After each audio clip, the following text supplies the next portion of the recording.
Whenever we finish a project, we do a lot of soul searching. A lot of reference got kicked around. The Seven Samurai, the Magnificent Seven. We talked very early on about showing off a more human approach to Spartans. I mean, we definitely focused on trying to go back to sort of the core of what made Halo CE, the Combat Evolved, the sort of phenomenon that it is. I remember my first time playing Halo, and I was in that first level, and after winding through these technical corridors, fighting aliens, and then I step out into this world, and it just opens up in front of me, and it's beautiful and alien and huge. That was a sort of seminal moment for me, and I think that's part of what we want to capture in Reach.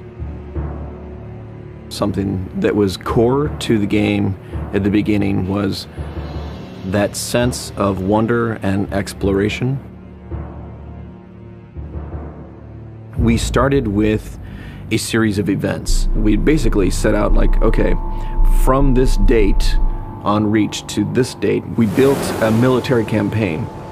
We all had a desire to really flesh out the backstory of what happened prior to Master Chief and Cortana even entering the picture. We knew there were other Spartans, and it just seemed like such a rich area to tell a character-driven story with new characters.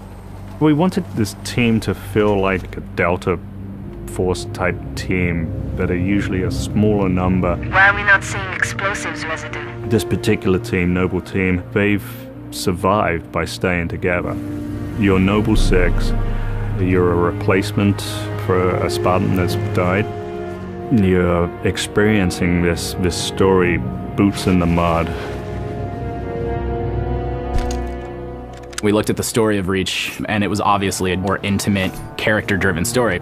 We really needed the attention to real-world detail, trying to make these characters' faces really feel like believable. We started everything over from scratch, came up with a whole new rig for how we animate faces and also how we approach like texturing them, modeling them, everything, and just put a lot more time. Difference about a couple million polygons. We absolutely want Reach to tell a human story, and that's going to require us to invest significantly into higher fidelity models, much more open environments, larger numbers of AI than ever before in a Halo game. To pull off the vision for what we had for this game, we ended up gutting almost every part of the engine, retooling things to make it run faster, to make it run better, it look better. We had to throw out all of our technical systems. We had to then throw out the content that went with it because that content didn't represent the new bar we were going for. Copy that, on our way. Don't need command to tell me. Been on hers half my life. Let's shoot it. We've got a great team of guys, and they could take motion capture and they could make the poses way more dynamic, way more expressive. Those changes bring out the life, they bring out the style of our characters. We had probably 4 times the amount of polygons to play with this time around, which gave us a lot more freedom and creativity in what we wanted to achieve. When you look at total engineers that are actually putting code that are actually affecting this game, I mean, it's massive, 30 plus guys, it's crazy. When you shoot a rock face, you'll see sparks, rock chips, dust.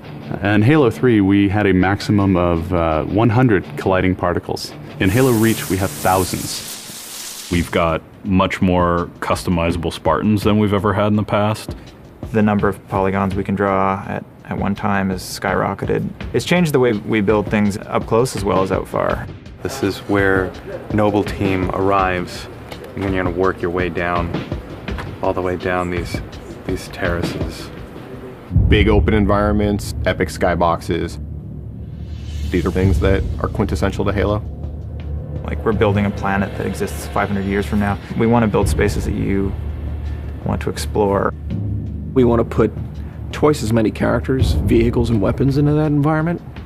That's going to require massive improvements to the way we handle our artificial intelligence in the game. We now can put so many AI in an encounter that you can put 4 Spartans, the player, 8 Marines against 30-ish Covenant, and that's an actual serious challenge. Bringing the elites back was something that was really a true joy for us because they're such an awesome character to fight. What if the Spartans and the soldiers don't actually understand what the aliens are saying? What's that going to feel like? What if we can get back to having the aliens feel really alien and threatening? these people and this planet and this story deserve something new and different. Just a different underlying sense of tragedy, heroism. We're rebuilding everything from the ground up. You have to walk this very fine balance. We want to add new things, but we don't want to rough up anybody's baby. I mean, that's the whole thing about the crazy sausage that is Bungie's Halo Reach ODST universe, is that we've sort of developed this gameplay that every person sort of has the different things about it that they like, and I still think that we still struggle to figure out exactly what, you know, like what can we add or remove without pissing off certain people in the population. We looked at the Halo 3 assault rifle, and it really does feel kind of dated. It fit the tech then, but now we have all of these new polygons to play with. We went to a lot of trouble to sort of ground the weapons and the vehicles more in this sort of more real, more gritty world. We refined a lot of the weapons to push them into their particular role, and that role is defined a lot by range and the range of combat that you're going to play. For instance, the DMR, which is a sort of medium to long range suppression marksman rifle. It's going to be a sandbox game. It's not going to be a carefully scripted game where every movement of the AI is controlled by a mission designer. It's much broader than that. It allows the player to deal with encounters in their own specific way. There's definitely going to be offhand grenade throwing. There's definitely going to be vehicles. There's definitely going to be a large number of weapons that are incredibly powerful, incredibly accurate, that allow the player to feel like a badass. Now, if you melee him in the back of the head, like you really mean it, you're holding down on the button, and you will launch into this more elaborate animation sequence. It's going to be a very different campaign experience for people overall. We're doing stuff in the campaign that people absolutely won't expect from a Halo game. Bigger battles. Brand new cast of characters. An incredibly ambitious game. Every neuron in my head is firing with just reach, reach, reach.